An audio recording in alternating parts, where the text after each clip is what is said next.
was never easy. And what I mean by that is I used to understand things that happened at home at a very tender age.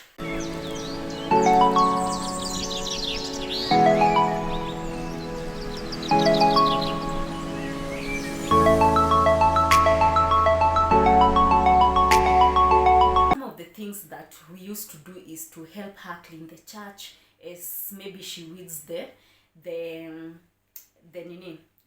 she weeds for the flowers. The other things that we used to do is arrange the chairs in the church, dust the chairs, and all that. That used to happen mostly on maybe Fridays and Saturdays in preparation for Sunday. So most of the times you'd find her in the church compound akiwa amekalisha, but come Friday or Saturday lazima tungeosha, lazima tungearrange in preparation for that Sunday. So in occasions whereby maybe there was funerals, there was weddings, things would be different. So supposing there was a funeral on Friday, we would clean the church on Thursday for Friday, and then after the function that was there, we would again clean the church on Saturday for Sunday. Supposing the function was a wedding that happened on a Saturday. So Saturday kulikuwa na harusi, and Sunday kuna nini? Kuna kanisa. So what used to happen is, after the wedding, whether the reception was there or not, the church has to be cleaned for tomorrow. And right now it is funny to me because most of the weddings tungeenda kujionea harusi tukiwa watoto wa ushago with my siblings, but tuseme harusi was to be done in church, and then the reception was to be done somewhere else. So that means that we would attend the church wedding in the church, but we would not go for the reception. Why? Because again, the church was to be cleaned up in preparation for Sunday. So we got used to this to a point whereby kama ni function inaisha, before hata gate ifungwe, magari zishatoka, tushachukua mabucket na rag na vifagio, tunafagia kanisa, tunaosha, tuna dust viti, tunapanga, and we did that wholeheartedly. We never complained. I remember PCA has this function ya wazee wa kanisa, hey yes, ya wazee wa kanisa called a caxation. Caxations used to happen most of the times on a Saturday, if I'm not wrong. And this was there, lazima wangepikiwa. I'm telling you, hustle was real. Me, I learned to cook chapati when I was very young. Those was yes at church. If you get a chance to watch this video, nimewapikia chapati. I have a mark here. That one. That I got burnt cooking for that group that is called caxation. We used to wake up in the morning, maybe around 4 a.m. tunaenda tunaekelea githeri, tunakanda unga. So kuna mwenye anaweka moto, githeri ndo hive. Kuna wenye wameanza kupika chapati, kuna mwenye anachagua mchele. Yani we used to do this work as a team. Sometimes you would find that kuna watu watakuja kusaidia mom, but before they come, njuni kujitolea wanajitolea. We had to wake up early. Sometimes I even remember we used to spend some extra hours in the evening to maybe select rice, maybe peel carrots, maybe kutoa mahindi, maybe to kuchagua mbosho na all that, and go back home. Tukifika nyumbani, we had to cook the evening meal, eat, get to bed because tomorrow around 3 a.m. lazima tungeamka twende church, tuwekelea hizo food before in the morning, wafike wakunywe chai and then wakule food and all that. So in most occasions, if maybe kulikuwa na occasion that was supposed to take meals there, it called for extra what, ile kujitolea extra, tuamke mapema twende tupikishe mom. Most of the times I remember we used to go do that around 6 ikikaribia, go back home, bathe and go to school. So it was not easy, but we enjoyed every bit. And I remember one time, and I cannot remember the name of this watchman. And one thing I know about my mom is a giver. So as much as she didn't have anything, as much as she was training to get even the food and all that, she was a giver. Those watchmen who used to linda the church, she made sure she gave them meals in the evening and maybe a thermos with some tea. Ndo usiku, unajua analala nje ya kilinda and all that, ndo usiku akunywe hiyo chai, and then they would return their thermos in the morning before they go home. So as I mentioned, our fence na hiyo church ni moja, zimeshikana. So I remember there is this one time a new watchman came. Sitawahi sahau, alikuwa anafunga turban. I cannot remember his name, but he used to stay around one corner ya fence penye palikuwa na kashimo tulikuwa tunaingililia ndo tufike the other side of the church, because kutoka kwetu kuzunguka kufika kwa gate ya kanisa yenye tumeingililia tuseme ni a walking distance ya around 7 to 10 minutes, but because the fence is one, palikuwa na mahali tungeingililia to get into the church. So that evening that watchman was there, and we didn't know about this new watchman. He didn't know that there are people who usually go to cook very early in the morning if there was a function. I don't even think he knew there was a function that was to happen on that Saturday. So sisi vizuri sana tumechukuana, my mom, my siblings and I tumevuka kwako ka bulb wire. Wacha soja atoe, was it a rungu or what was it? Right now it is funny. God, watu toka mbali. Right now it is funny, but I'll never forget, he would have attacked us because he didn't know there was a function that was to happen that day. He didn't know that. He didn't expect us. In short, he did not expect us.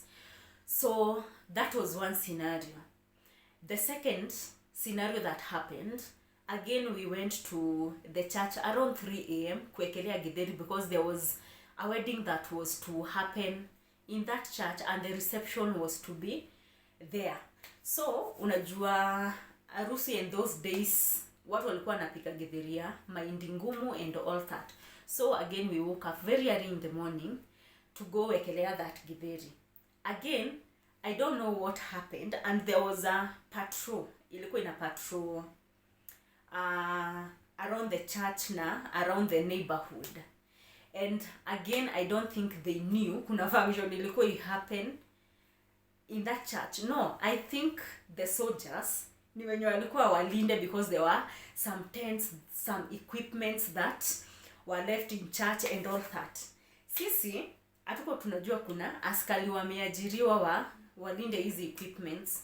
So again, tumeamka mapema, tumepitia chini ya fence to go to the other side so that we can lit the fire, to wash the cereals, tuziwekelee kwa moto and all that.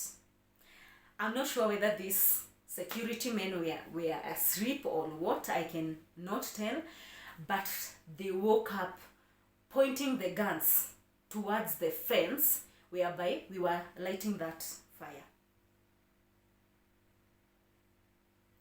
I think I got traumatized for a whole week.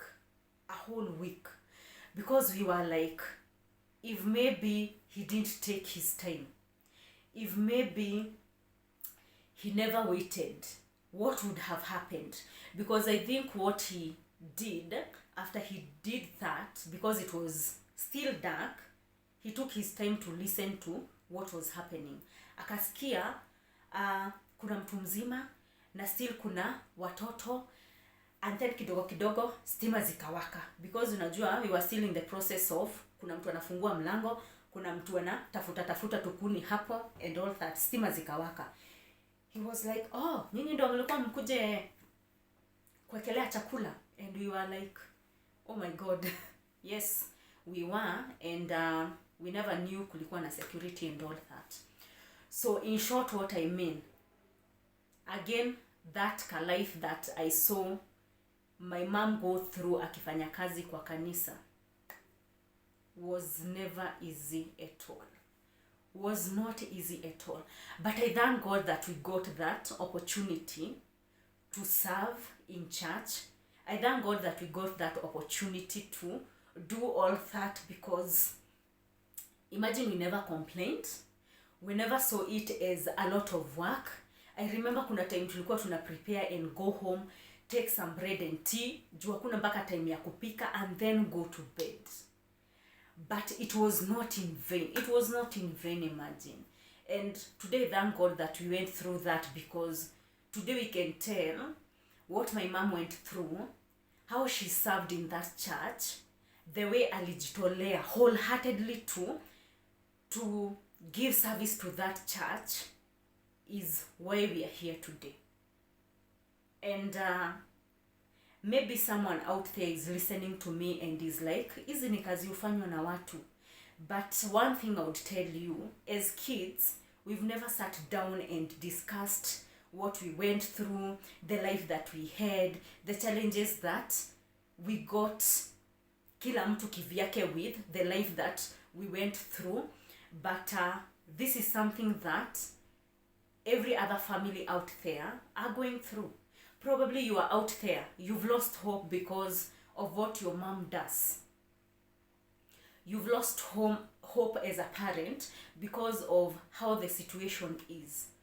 You've lost hope as a kid out there because probably you are being raised by your mom alone. Probably you are being raised by your dad alone, because I know of a number of families who are raised by their father. They have a mother who is again absent, but being raised by their father. For my case, I was raised by my mom. 98.9%, she raised us single-handedly. That is when I bring my father into the picture. 60% she raised us single-handedly.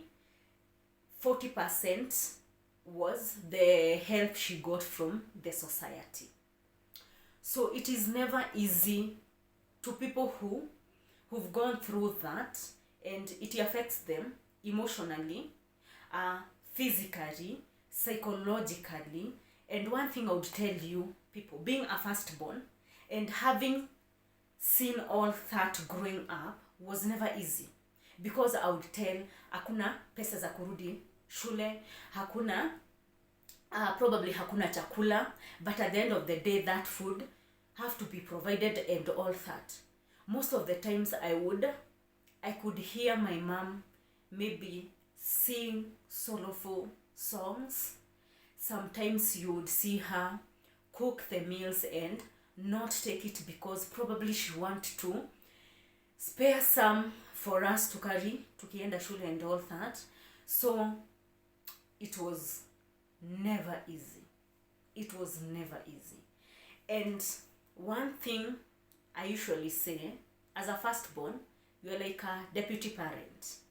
When the parent is not there, you're the one to take care of things at home. You're the one to take care of your siblings. You're the one to take care of the chores at home and all that.